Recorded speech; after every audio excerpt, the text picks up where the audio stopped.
3 Spider-Man tricks that every Spider-Man main needs to know. So when you do a web sling like this, you can see I do a stupid animation at the end that kills all my momentum. So you may actually know that if you do a sky uppercut at the end of the swing, you're going to keep all your momentum and go very far, which might be worth it for traversing the map from spawn, but you don't want to use all your resources all the time, especially if you are doing a ground sling like this, because it is pretty mediocre. So what you can do instead is you can just shoot out a web when you're in the air like this, which isn't going to send you as far, obviously, but more specifically when you're on the ground, you shoot a web and then jump afterwards, and you're going to get this animation right here, which is just absolutely busted. This is what it looks like with the sky uppercut. As you can see, you pretty much keep no momentum because it just sends it all vertical, and this is it with shooting a web and then jumping. You're keeping all of your horizontal momentum, and you're going to be able to play some crazy mind games on your opponent. For example, maybe something like this.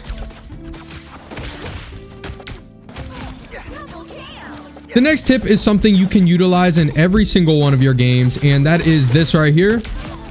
So as you can see, when you shoot a web and then punch, the animation is extremely slow. There's about a 1 second delay, and I'm holding punch right after shooting that web. But if you punch and then shoot a web, you can actually cancel the punch animation and still get the punch out, and it'll actually do damage for both, as you can see right there. Bam, bam. It's pretty fast.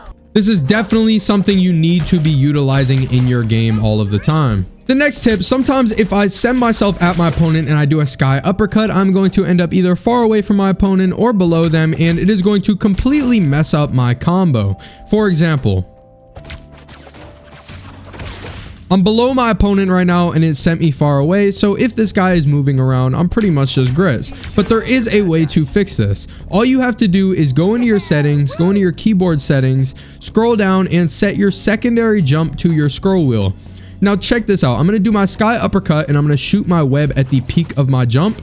There we go. And now I'm going to use my scroll wheel as I do my sky uppercut. And there we go. So this is normal. And this is with the scroll wheel. As you can see, it is sending me a lot further. So as long as I do my scroll wheel with my sky uppercut, I should end up above my opponent every single time and consistently be able to get my combo.